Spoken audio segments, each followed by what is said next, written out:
So chapter 1, we're starting out there. It's all about data and analyzing data and that type of stuff. I'm guessing a lot of it will look really familiar to you.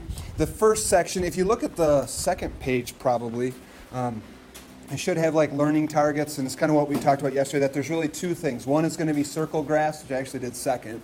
The other is going to be these bar graphs. But a bar graph is like the one that's pictured there. It uses bars to show like number data. If you want to sound like really smart, you could say numerical data. So to show numerical. Can I get away with using the tic-tac-toe sign for number? Sure. That thing there? So numerical or number data. Yeah. Be a teacher. You get to play with fun toys. But if you have one that has a longer bar, like the girls one there has a longer bar, right? So what do we know about the number of girls? There's more of them. There's more girls than there are guys. So longer bar equals, I'm going to say bigger number or larger number. I'll say bigger. So bigger. So looking at that graph, we know there's more girls than there's more guys. So, but sometimes they won't ask the questions exactly like that. They'll say, are there more girls or are there more guys? They'll say, if you have a dance, who's less likely to be able to find a partner? A guy or a girl? Who's less likely to find a partner? Oh, you're right. It is girl. I'm sorry. I was thinking about the other way. Yeah, girl. Totally. You're right. Because if there's more girls, right? So I did that one wrong in my head. Nice job, John. Because if these guys here, I wouldn't draw this in, but these guys here are paired up with these girls here. You got these girls kind of like, come on. Now, do we know? Could you say there's 2 girls for every guy? No. No.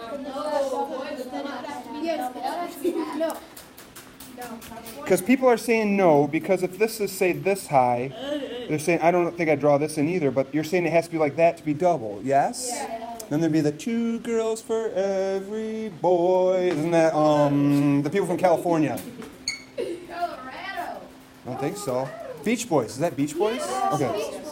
So I was aiming for it. I figured I'd have to sing it to get the reference. But okay, now here's the thing. Not necessarily.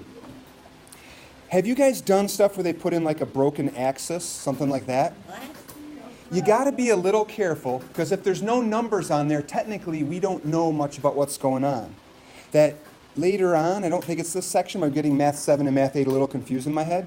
They'll do something where they'll put like a little break, like those 2 lines there, for a broken axis, and then maybe they have like, this here is like 10, and then this is 11, then you have like 12 and 13. And you don't have to write this in either, but if they do this, sometimes they want to have like a big range of data, but if I want to have my spacing be like this 10, 11, 12, 13, I can't have my 0 here, because then I'd have to squeeze in like 1, 2, 3, 4, 5, 6, 7, 8, 9. You know, those would be a lot closer together. So they'll put in like an axis. And so right now there's, if I try to do the drawing right, there's how many guys in the class? How many guys? 11, because guys is that first one. So it'd be 11 guys. How many girls are there? 13. So there's only 2 more girls than guys, you know, or so you got to be a little careful how they do the axis. And sometimes, quite honestly, people will do that to intentionally, that wasn't supposed to erase all that. It's a problem, they give you toys and you can't figure out how to work it. Oh well. But you got to be a little careful sometimes what they do to the axis, especially if they're trying to make you think something different than what it is. Often in the newspaper, you can look through and see graphs that when you first look at it, it's like, whoa, that one's like twice as high as the other. And then you see they kind of zoomed in, and really it's just like a little bit of a change. But we'll look at some of those as the year goes on. But we okay on bar graphs? Any questions about bar graphs? Okay, but you know, the height of the line, how big it is, pay attention to the numbers over on the side for getting out the information from it. So, circle graphs. A circle graph is a circle divided into parts. I'm going to write wedges, but parts, sections, it doesn't matter if you write wedges, but parts is fine, wedges. But basically we're taking a circle. Apparently I said something really funny. Okay, whatever. It's like my devotions. I was reading a funny story in devotions this morning, and I kept laughing. I couldn't stop, which was just till it kills the story, because I'm just like laughing and they don't know what's coming next. But okay. A circle divided into wedges that show how a set of data compares to the whole. So compares to the whole. So for this one, you could get questions like, well, what company out of these here, hopefully you can read it, which company sold the most cars? GM. So that bottom one, the green wedge is bigger than all the other wedges. So General Motors, the bottom one, sold more cars than the others. Could say, which company had about 1/4 of the sales? Or which color is it? Oh, I guess you could look at yours. So Fiat. Fiat, I think, is close. Yeah, I like the Maruti,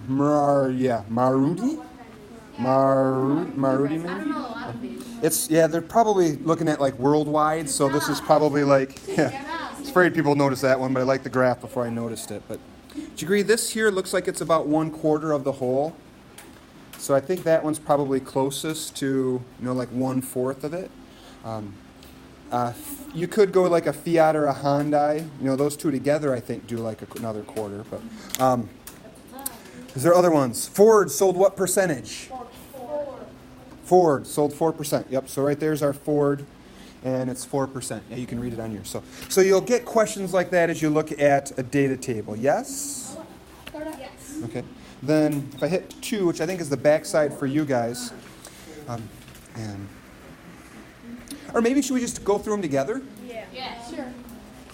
Do it. So there's more yeses than no's. So in 2010, most people spent their weekend doing what exciting activity?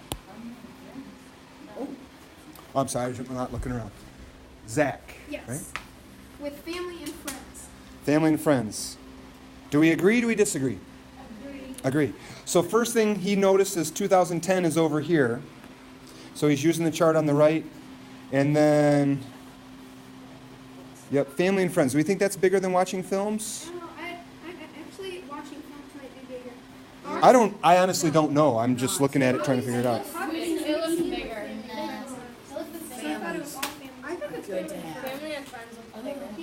So we have 2 correct answers. I don't know. Write down one of those 2 or something. So, most people seem to be saying family and friends. Works for me. So family and friends. Now here's where I'm tempted to do something I beg you never to do. Put a question mark after it. But please, please, please, your job is to fool me into thinking you know the right answer. So please, on tests, on quizzes, don't put down an answer and then put a question mark by it. Just answer with boldness. Because if you put a question mark by it, it's telling me you don't have a clue what's going on, right? So if you're a little bit off, I found I tend to give people less partial credit, not like intentionally, but if I go into it with kind of like, oh, they're a little bit off, I give them most of the credit. But if it's like, oh, they're a little bit off, but they don't know what they're doing, you tend to not give them as much partial credit. So please, life skill, my friends, don't put question marks by your answers on tests. Okay, how much did the time spent on hobbies change between 2005 and 2010? So hobbies is where in there? It must be at the top. You can't really tell on reading and eating. So we're looking at like this one here. So that percentage up to this percentage. I'm thinking like, I shouldn't answer. Double. I like double. So double. I'm going to say double.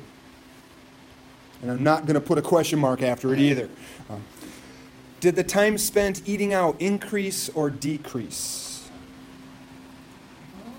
Go for it, Chad. Increase. Nice. So the eating out, that's this one here. Or if I really want to be distracting, I will use my lightsaber. Eating out is here. Then it goes over to here. So this one's bigger, right? Yeah. And like I said, you need to be a teacher. Wait till I turn the sound on. Giddy up. Okay. Actually, can't do sound through the speakers. Okay, so increase. Somebody want to write that down? I'm busy playing with my lightsaber. Increase. And thinking, we need sound. Okay. As time has passed, what happened to the time people spent with their friends and family? Decrease. Isn't that kind of sad? So you have your you have your friends and family there, that percentage, then it goes down. So decreased. Oops, decreased. Maybe. Hey, the app wasn't that expensive. All right, we okay for the ones on the top? All right, the ones on the bottom. Monday's cafeteria orders. Might surprise you to see that most people order pizza. I eat chicken Yep. nuggets. So if we're looking, pizza's the highest. So we have 150 people order pizza. So 150. What are the least popular items or least popular item? Go for it, Dorian. You want one or two? Okay, go for it. Grilled cheese and hot dogs. Nice. Grilled cheese and hot dogs. And now, the super tricky one. How many students ate hot lunch? Ah. Chad stole my thunder by talking out loud, thinking out loud, which is fine. Because you can't just say 150, right? You have to... you might get partial credit if you make me laugh on the test. But so we have 150 that did the pizza, right? We had 125 that did the chicken nuggets. So 150 plus 125 plus... How many people had grilled cheese and hot dogs? No. 50 plus 50 plus 75. So I'm hearing a resounding on the count of three. 1, 2, 3. 450. I heard a lot of people say 450. Do we believe them? So you have 250, 375, 450. Yep, I love it.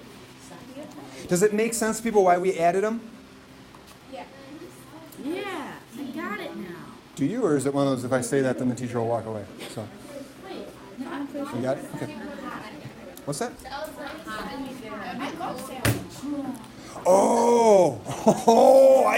Okay. I'm sorry. I was just looking at it as though when you get food, it's hot lunch. So you guys weren't going to include salad on there, huh? Okay, I totally should change my notes to get rid of the hot. Because I like how your brain thinks. My brain totally did not do that. So they're looking at these here as being hot food. All of them are hot. So they left off the salad. Maybe they had chicken Caesar salad with hot pieces of chicken on top of the salad. I love salad.